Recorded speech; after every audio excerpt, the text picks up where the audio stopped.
So diabetes is a disorder of your metabolism. It is when your body is not able to use the food that you eat properly for energy. Food is fuel for our body just like gas is fuel for our car. And when the sugar, which is fuel, stays in the blood instead of getting into the cell, it does not provide any energy for our body whatsoever. So diabetes occurs when either you don't have enough insulin or either the insulin that your body makes is not effective in lowering your blood sugar.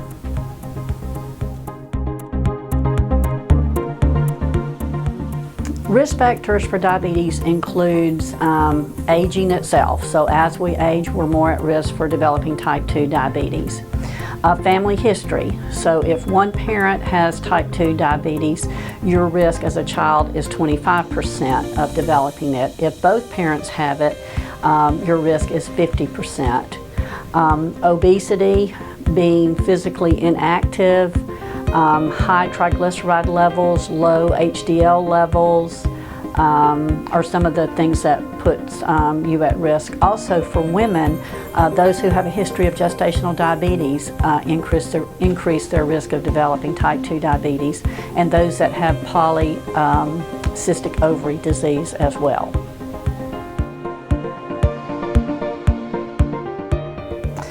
Type 2 diabetes may be prevented by staying physically active, keeping your weight under control, and by eating a healthy diet.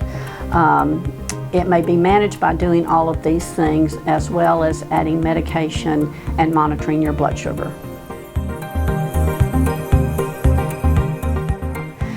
If you're taking an oral agent to manage your diabetes, your doctor will probably want you to check 1 to 2 times a day. But if you're taking insulin, they may have you check as often as 4 to 6 times a day. Your insurance also, and what type of insurance you have, plays a part in how often you will check as well.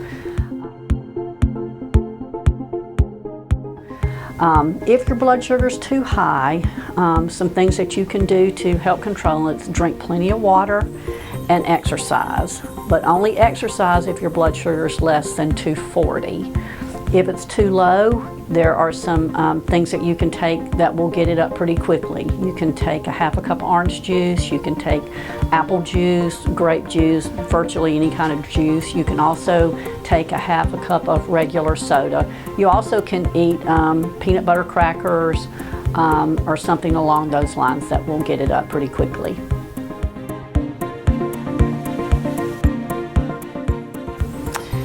Diabetes can be prevented by staying physically active, managing your diet, keeping your weight under control. Those are 3 of the most important things that you can do to manage any chronic disease, but certainly diabetes.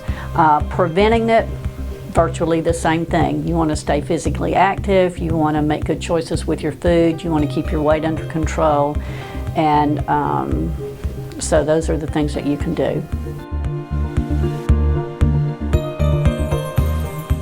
Tanner offers many opportunities for people that have diabetes. We offer diabetic outpatient education. This does require a referral from your physician for this service, and this service is a one-on-one meeting with a diabetes educator, and they cover many topics that will help you learn about the disease, how to monitor, what your medicines do in helping to control your blood sugar, complications you're at risk for, and how to hopefully prevent those complications. They also offer many community classes such as Diabetes 101, Carb Counting, DSMP, and these you may find on tanner.org website for when they can be scheduled. And we also have a diabetic support group, and the diabetic support group meets once a month, the first Monday night at 7 p.m. in the Get Healthy, Live Well building.